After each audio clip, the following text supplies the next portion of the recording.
Just got off the phone with the girl who loves you too. Said you're working on yourself. Is she helping with that too?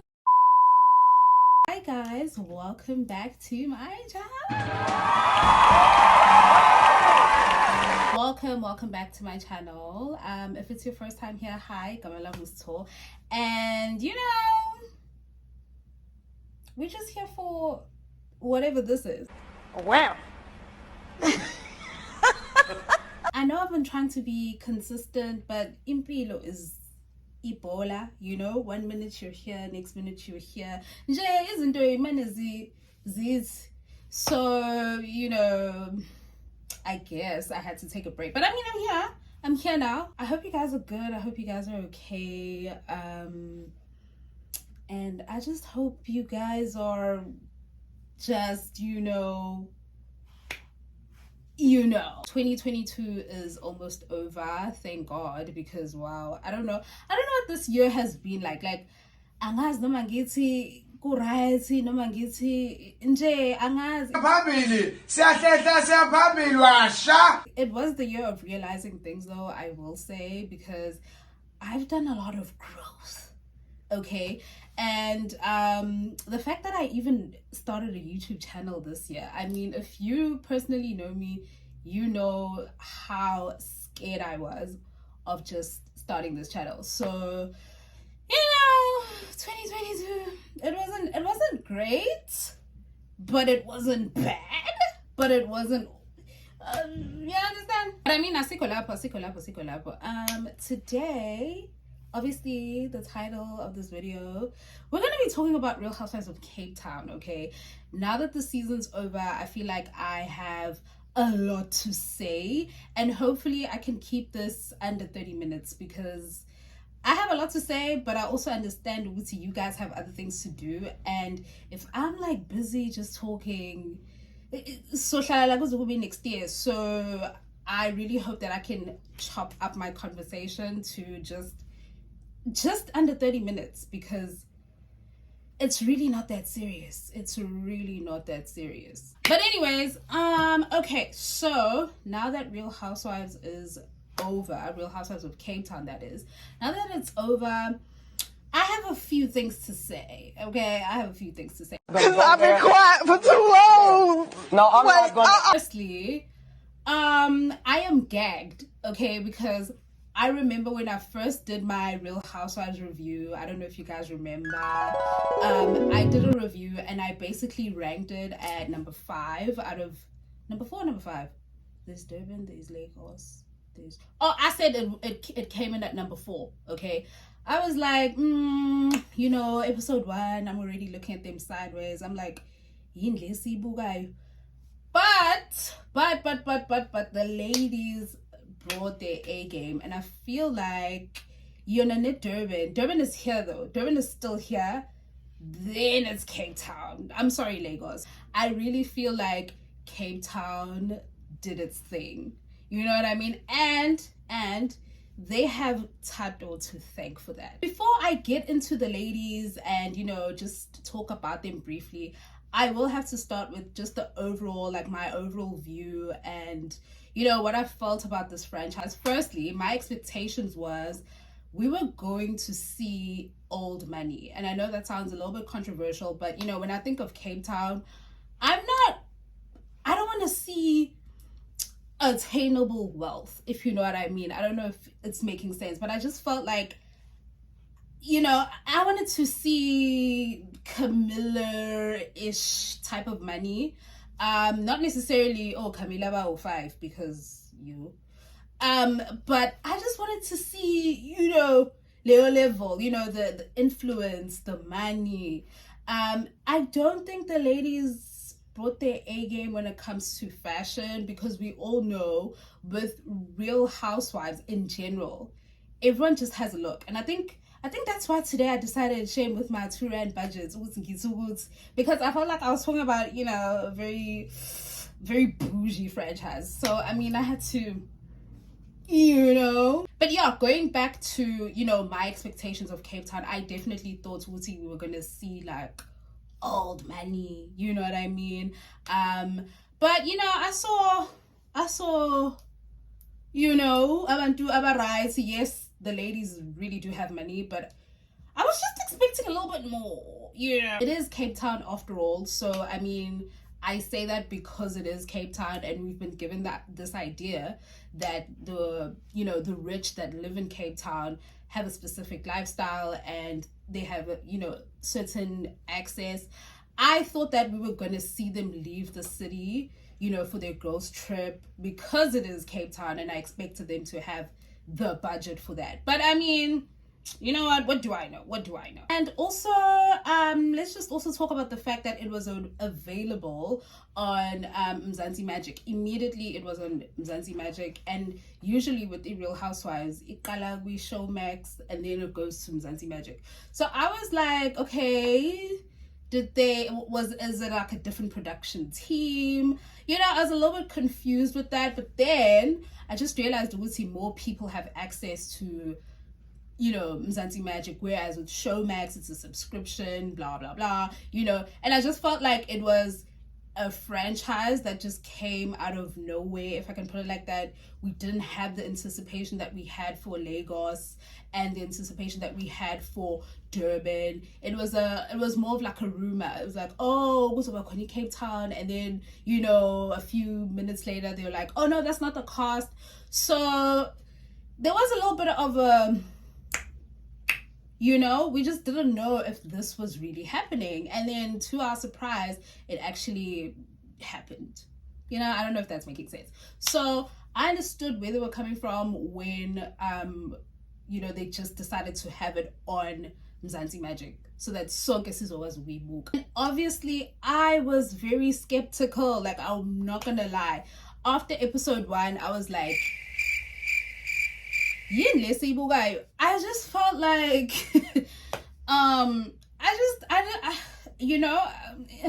but I'm a huge fan of reality TV, and I feel like this is the reason why I have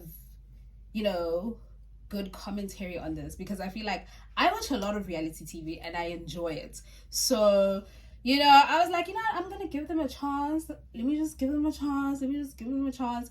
And thank God I did, because the season ended up being worth it. It was definitely worth the watch. Now that I've gotten all of that out of the way, let's get into the drama and basically character analysis of the ladies on the show. A quick disclaimer, I am obviously making commentary based on what the ladies portrayed on the show. This is not an attack on your character. This is just in case one of them sees it and they think, oh, she's just coming for me.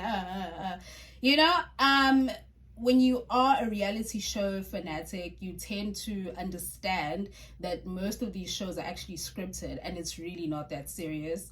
But I will say it like I mean it. Like, I will have things that I have to say. And I mean, if you have signed a contract, you obviously allowed for the producers to portray you in any way. So don't come here saying, oh, that was a deleted scene, or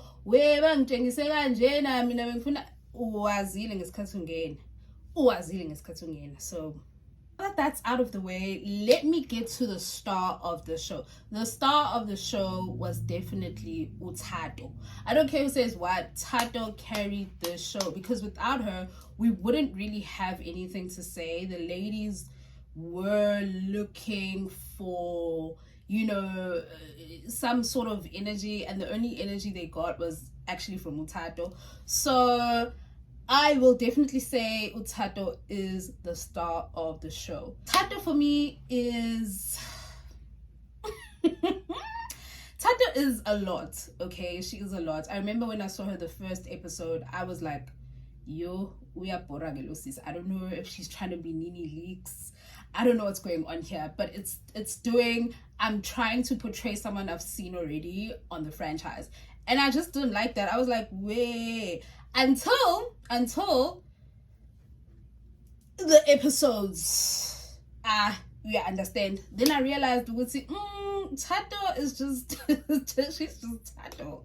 I actually started liking her kancane, like kancane every day nje lakhulu uthando lami for Tato, because I just felt like the women on the panel were definitely coming for her sometimes. I just felt like some of the ladies just used her as an excuse to be, excuse my French, to be assholes.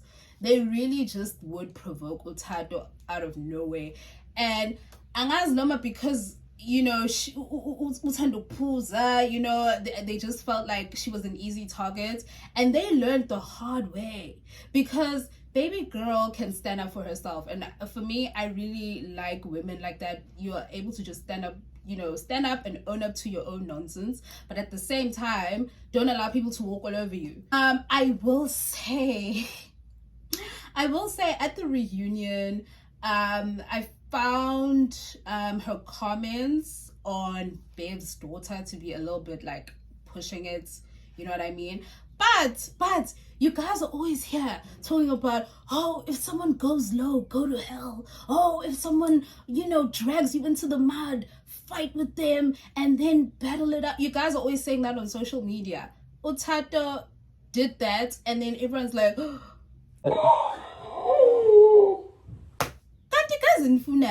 and I feel like, Utado's comments were a little bit, uncalled for. Because I just think about if someone actually had or made a commentary on her relationship with her son. I don't know. I just felt like Utado definitely is and will be the star of the show. She will be like a nonku, someone that we look forward to seeing. Hot mess. We're always just like, oh Lord, uzowenza manje. But we love her and we are rooting for her low-key. But I definitely feel like moving forward, Utado is going to be a very important figure in Real Housewives of Cape Town. She's definitely going to give you what Unonku gives for Durban, which is she is like the star of the show. Without her, there's really no storyline, or without her, there's really nothing to bounce on, or for the other ladies to talk about. So I feel like season 2, because I really believe Uguti Real Housewives of Cape Town deserves a season 2. Season 2 will be a continuation of season 1 with some of the things that Tado has probably said. So I definitely believe Uguti season 2 will happen, because the reunion did absolutely nothing for the story. It literally did absolutely nothing. The host was walking on eggshells, trying to, accommodate certain people and not make them feel so endangered by Utado. It was just boring, okay? It was just boring. You were not supposed to do that. You were supposed to be like, okay, just keeping the peace within the ladies, but allowing them to speak. And one thing that I noticed about Utado, the only time she actually ticks off is when she's not allowed to say what's on her mind. And, not to be psychologist or whatever, I feel like people who get very angry at situations like that, or people who are constantly in spaces where they are not allowed to express themselves. And I felt like with Utado, that's exactly what was happening. She got really angry because every time she said something, someone had to say something else, Yeah, like I said, Tato definitely must come back for season 2, star of the show, person with the mostest, hostess with the mostest, whatever, man. Meaning you show you because siyamdinga and bayamdinga. You know what I mean? Next person on my list is my fave, okay? It is Usis Roxy, okay? I don't even know why I said that. But she's like the cool aunt at the functions. You know what I mean?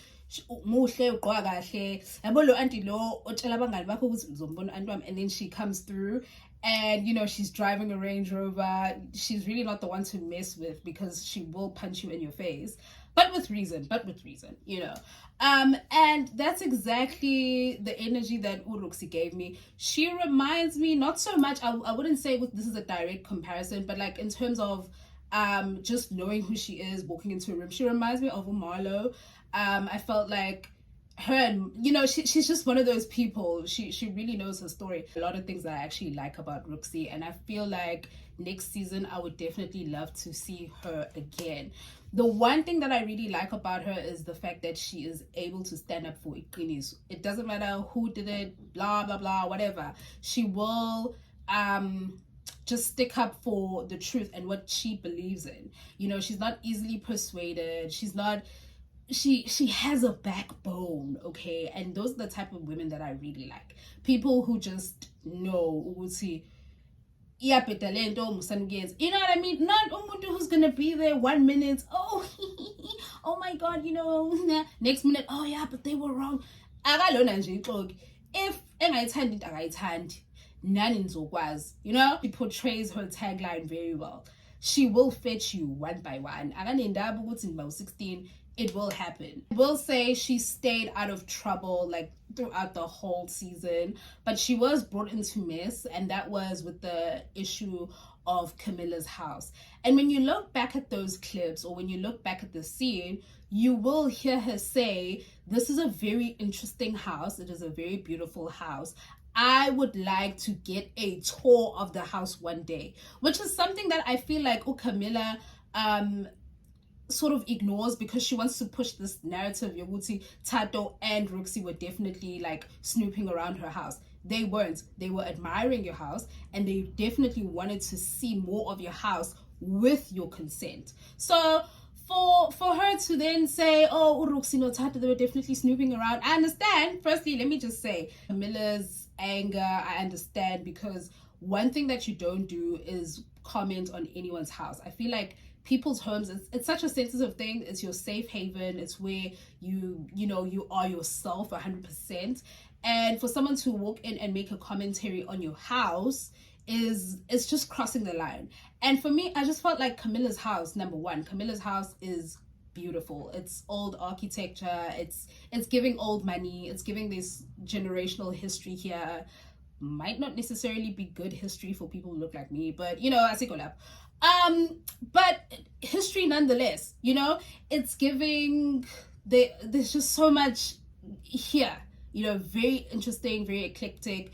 But because the ladies are so used to this modern style, or this modern blah blah blah, you know, modern architecture, they just felt the need to talk about it. And specifically Loveline no Bev, those were the people who had something negative to say about Camilla'S house. So for her to then go that hard with Roxy no Tato, for me it was just like, bruh, like, you are like misdirecting your anger. Your anger should be towards Bev and Loveline, because those are the people that actually disrespected your house. Another thing that I didn't like is the fact that even though Utato and Roxy went into the house, I don't know, maybe it's differences in culture. When someone comes into your house, or when someone comes to your house, they don't stand outside. Maybe I'm the only one who found that scene very weird. I just found the scene where they were waiting for the other ladies to arrive very weird. You don't just say, oh, hi, and then we awkwardly stand outside your house, you know, especially because you have such a big home. If you felt like the ladies were, you know, intruding, or they were like in your space, I'm pretty sure you have like 5 different dining rooms. You could have just like had them in the one that you least care about and be like, oh guys, let's just sit here for a while. You know what I mean? These aren't toddlers. These aren't people going to be running around your house doing the crazy things that Ubev did. So for me, I just found it very weird how the ladies were just like awkwardly standing outside waiting for the other ladies to arrive. It was so weird. I'm sorry. Angazi noma mhlambe angazi guys, umuntu mefika kini uyama yini emnyango mase niyama noma uthi hawungena, like ngena uhlale phansi namanzi nay. I just, you know, unless someone's in a rush and, you know, they have to get something and go, usually abantu would be like, oh, angihleli. But for her to just like be like, okay, let's just stand outside. Now I need to use the bathroom. I obviously have to go inside your house. If being at your house was such an issue, why didn't you just have like an alternative venue? You know, you see where I'm going with this? Going back to Roxy and that whole incident, I just felt like even with that incident, she wasn't wrong. She wasn't wrong. She was curious like everyone else was, because of what they had heard from Loveline and Bev. But she didn't go there with the intentions of laughing at Camilla'S house. She was actually there, and she was very, very like intrigued, and she wanted to know more about Bev, Camilla, just from looking at her house, you know? So I just found it I don't know, man. I just didn't like that whole scene. And the way she just like went into her house, 16, and they had just, I don't know, broken her most expensive ornaments. They were literally looking for the bathroom. Anyways, that was the most drama Uruxi had in this whole situation, or this whole entire season. I feel like the second drama that she had was between her and Loveline. And judging with their interactions, I think they definitely know each other outside the show, and it's been a while, you know. And you know, yeah, that friendship is weird to me, you know. That friendship, that relationship dynamic for me just came off as very weird. And also I see where the cracks would be, just judging from my personality's abo. And the most shocking, okay, this is the most shocking spin-off, I don't know, turn of events during the reunion was between Uruxi and Lulu. I did not see that coming at all. I just thought that, you know, these two, you know, they just hit it off and they became friends. But clearly there were a lot of unresolved issues, and I feel like season 2, if Uruxi doesn't drop those files, girl, I'm getting respect. I'm sorry. Like, I need you to drop whatever files that you have. The fact that Ulu went as far as threatening with lawyers, I just knew it's really big, because the way she just kept on saying this has nothing to do with the show, and Uruxi was saying it actually does have a lot to do with the show. So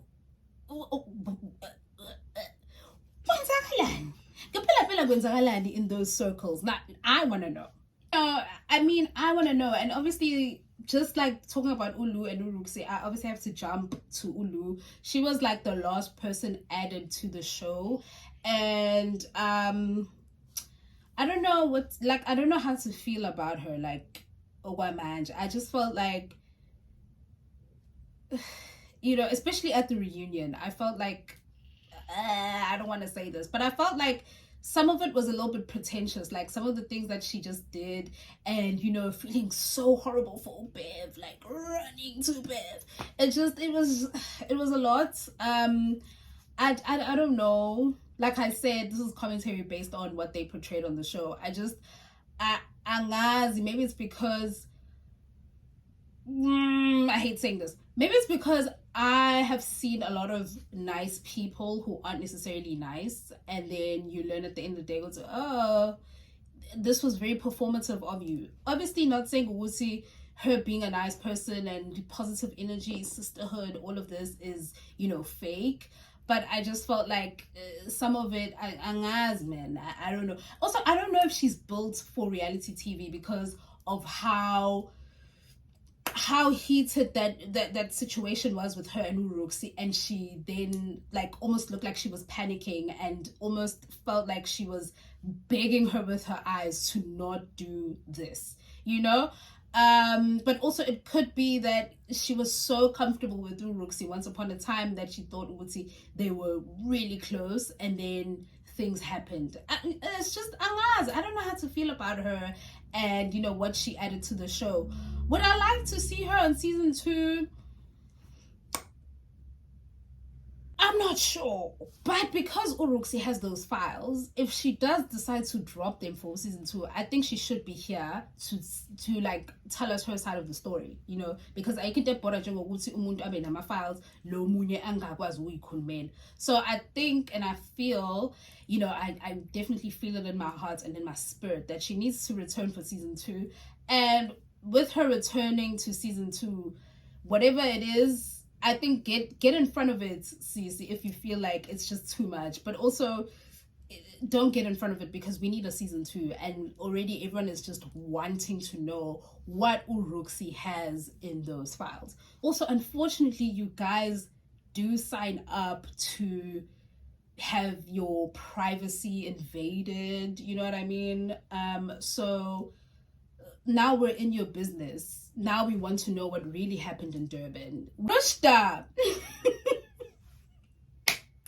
For me, I really liked Urush. I felt like people just, I don't know, they just, I saw on Twitter everyone just not liking Rush. I really like Rushda. I felt like she was like a buffer, you know what I mean? She managed to just keep the season, you know, very, I don't know how to explain it. She has a very Kardashian-y element to her, and a lot of people sometimes take it as boring because they want everyone to have drama. But for me, I felt like she was a good addition to the show. She didn't have much drama. Actually, she didn't have any drama. And she gave sound and very sensible diary sessions. I really liked her Kuma diary sessions, because I felt like she spoke the truth. She also gave these are just my colleagues and I'm just here for the money energy. Like, legit. He wasn't really trying to build the friendships that everyone, you know, ended up building. And I can respect her for that because, you know, this is reality TV. But to some people, it comes off as you really don't care and you're not trying to give us a show. I really enjoyed her and I want to see her on season 2 because as much as a lot of people found her boring, I found her very...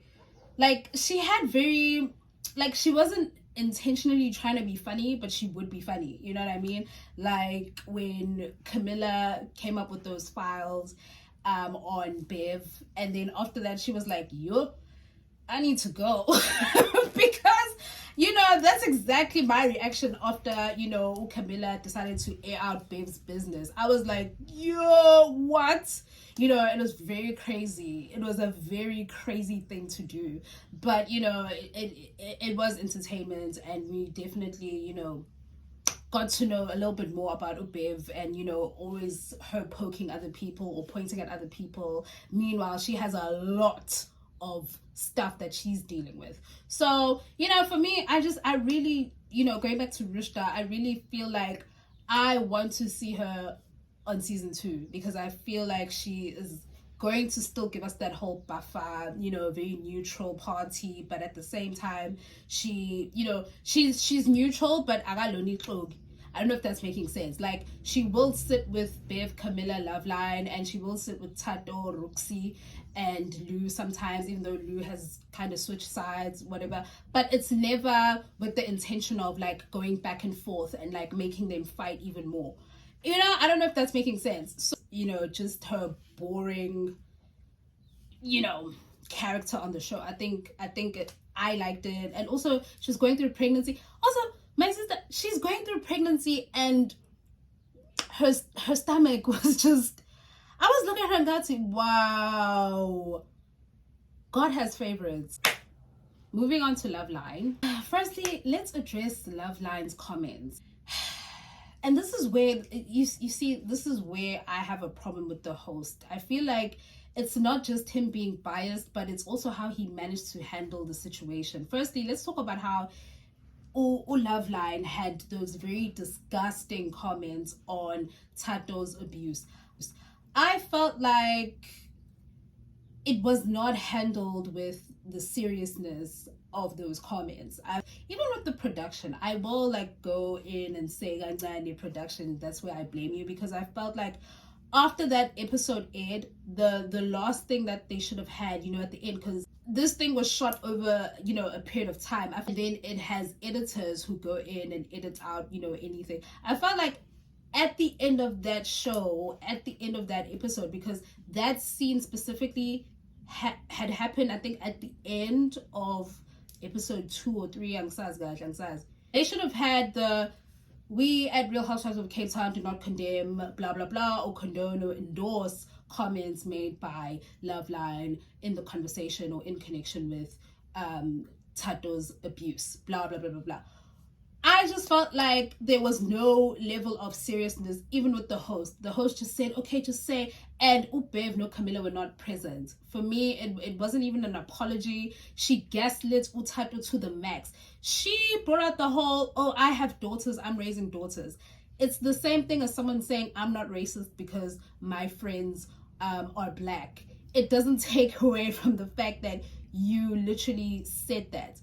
Tato had every right to be that angry with how Loveline decided to talk about her situation with her husband or her baby daddy, whatever. I just felt like that was just uncalled for, man. And for the host to just say, okay, thank you, Coach Egg. Like, but the first like intro, the first thing, episode, I'm saying it's the episode, reunion special part 1. The first thing should have been, before we start the show, we obviously have to, you know, address the elephant in the room, and that is the comments Loveline made about Tato's situation. And then after that, it's Ngaqhubeka. I felt like I was waiting for that the whole time. We reunion special part 1. I was like, okay, they're gonna talk about it. Okay, they're gonna talk about it. And they didn't. They ended up just giving us this whole drama between Tato versus Camilla and Bev, and they forgot that those comments were in fact very, very dangerous. And I don't know, man, I just for someone to say that, Pez Gualoko, you say you have 3 daughters, for me it was just I don't you know, for her to downplay what she said and to gaslight Utato further, and even go as far as saying, you will not do that with me. We heard what you said, Sonke. We heard that you said Wuti Tato's character can bring out the worst in a man. What do you mean by that?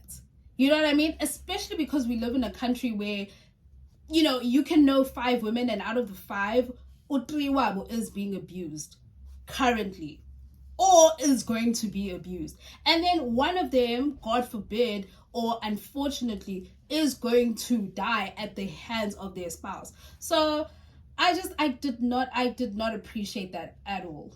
It really threw me off. I was just like, what is she talking about? I think after that, I just, like, you go on and do something, and then for the rest of the day, they just give you the ick. For me, that was her for the rest of the season. Anyways, yeah, for me, Loveline, she just gave me, I'm very mean,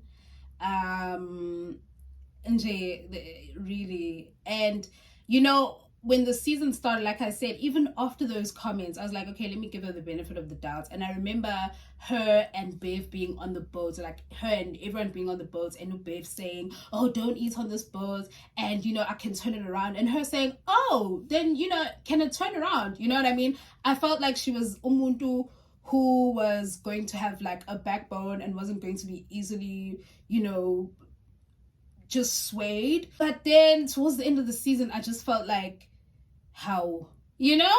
I just felt like, how? Ganti. I will say though, with the whole situation between Lou and Tato and Loveline, where Tato came into the house and she felt like they were talking about her, and it wasn't really the case. I felt like they handled that pretty well, and for Lou to stand up and leave, I would have done the same thing. In fact, I wouldn't have left then. I would have left long time ago. But, you know, that's just me. But, you know, I really had hopes for Loveline. I really hope to see her, though. As much as I had a lot to say right now, I really feel like I want to see her on season 2. I think she has a lot to bring. And. Next, we have Ubev. Oh, God.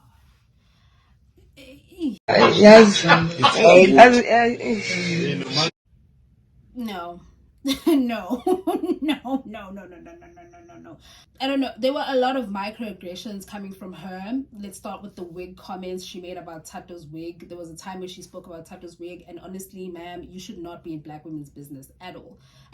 Trying to verify if Rush owned that Ferrari that she came in. Like, who are you to be in my finances and wanting to know if I own that? And yes, I understand, like, this is Real Housewives, and it's always very how can I put this? It's always very funny to sort of, you know, dig into people's pockets, because it is Real Housewives. You are portraying that you have money. So, you know, the women in general do have those little things where we'll say, oh, she said her husband owns 10 million cars and they actually have 1 million cars. You know what I mean? It's such a Real Housewives thing to do. But the way she came about and she talked to her about it, I just felt like it was something that was bothering her spirit. We'll say, I thought I was the only one with the Ferrari, and now you have a Ferrari, and where do you get that from? Like, for me, I just didn't like that. Another one was her when she was talking to Uroxy at the reunion, and she kept saying, I'm not you. You know, like, look at me and look at you. Like, you are literally talking about Uroxy. Uroxy looks way better. no, enjoyanga at all. I will say though, whatever situation she's going with her daughter, I hope she resolves it, because I cannot imagine not talking to my mom, like even if it's like for a week. I don't know, like what, especially because they portrayed a relationship where it was like they were best friends, and I am, best friends with my mom. So I just cannot imagine. You know what I mean? I just cannot imagine. So it's something that I realized it's hurting her deeply. And you can even tell with the way she talks about it. Was I am lento. Now that Tato revealed some of the secrets or the reasons why their relationship is sort of weird. Hey, it's a lot. It's a lot.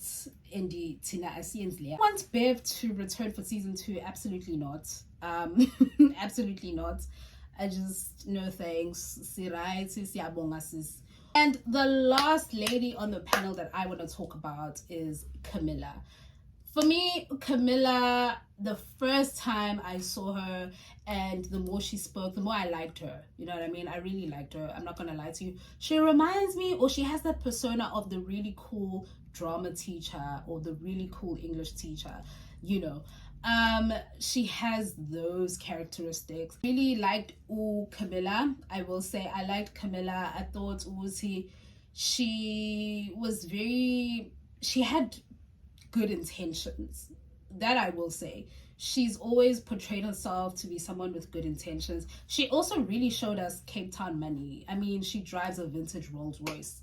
Well, I mean, come on, and on top of that, her family, is sort of a big thing or big name. Someone has money when they go to these charity events, like these ballet, blah, blah, blah, foundation things, and, they have like a rock named after them or something. I will say, much as a lot of people found what Camilla did to be foul, and I'm starting to look at it from a perspective, Yoguti. She is someone who is very vengeful. So if you do something to her, she will wait and plot and then attack you. You know what I mean? It's going back to what happened in her house, or the whole house situation. Remember, Bev came into her house and saged her house. With everyone, especially like in African homes, for someone to come in and sage your house without your consent, like, hi, that is borderline uktaraz, and that's what Bev did. And I still don't appreciate how she handled Bev versus how she handled Utato and Uruxi. And for a reunion to happen, the ladies watched the show with us, so I felt like she could have just seen Uti. These two, yes, they were being, they were very curious about my house, but they weren't coming there with the disrespect that this one had. And this one was saging my house. You know what I mean? Which is very, very, very disrespectful, according to me, and according to the people who watch the show. It's actually way worse than someone saying, I admire the house, I really want to see it one day. You see where I'm going with this? She's definitely a vengeful person, and she will plot and wait and stick around and smile in your face, knowing very well within the next few days, weeks, years, she will come for you. And that's really dangerous, but that's also that's really good for the show as well, because after Ubev has saged her house, she went digging and she found out everything about Bev's life, all these things. Now we're finding out who Bev, Bev's ex-husband wanted his ex-wife to be killed, like in a mess, like Netflix documentary vibes. It was a lot, it was a lot. But Camilla, for me, is more like, she's if you hurt me, I will hurt you even more, and I think that's something that she needs to start like thinking about, because mdala and nje ukuthi uyele ko-90 usacabanga kanjalo. Really, I liked her, man. She had confidence nakhona, she was always wearing ojini girl. And for me, I really liked Camilla. The only time where I just started having a problem with her was when she did that whole, you know, your degree isn't even a degree, you know, let me see your passport or whatever. It just felt like, it really felt like that. It felt like, why are you here? You know what I mean. I did not appreciate that. Yes, Utato did cross the line, and yes, I know where she was coming from. She was coming from when Utato decided to, like, you know, go off on her when they were having a breakfast, and then she was like, ngizombamba. But like, even with that, it looked so distasteful. It was just, it wasn't meant, like, she actually, what she did the opposite, because the public just felt like, why would you do that? And it definitely gave the whole vibe of, let me see your passport, you know. It just you know, let me see your papers. It was definitely giving that. And, you know, if there's one thing in the history of this country, we do not appreciate that. We do not like that, because what do you mean? You know, trying to see, or she was trying to put together, or why is she here? You know, and for me, I just did not appreciate that at all. So with that being said, I really think Camilla has space for season 2. I think she has space for season 2, and as much as she says Wusi, she's done with Tato, Tato's horrible, she'll never be around Tato, she's not that type of a person. I feel like she feels like she can save everyone, and it feels like, even though she says she's done with Tato, she will do that whole, let me be Iyanla one more time, because that's how she came across. Like the first episode, she was very like, I can see through you, you know. And so I think her and Utato can resolve. I don't know. Closing remarks. Obviously, this franchise is going to be at my number 2. I really thought it was going to stay at number 4, because we said Durban, Lagos, Johannesburg, and then Cape Town. But now we can definitely say Durban, Cape Town, Lagos, Johannesburg.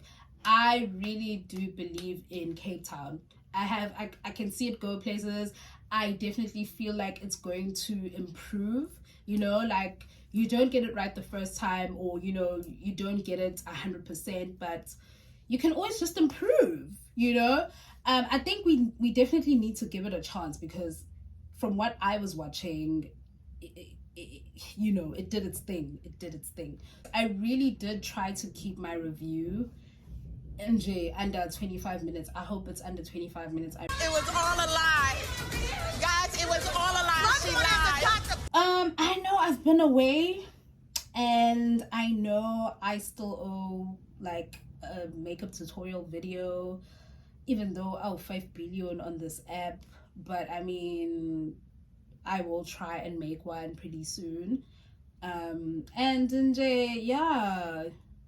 yeah, guys, I am done. That's it for this video. Be sure to like, comment, subscribe, blah blah blah blah blah blah, and I love you guys. Bye. Guys, moving.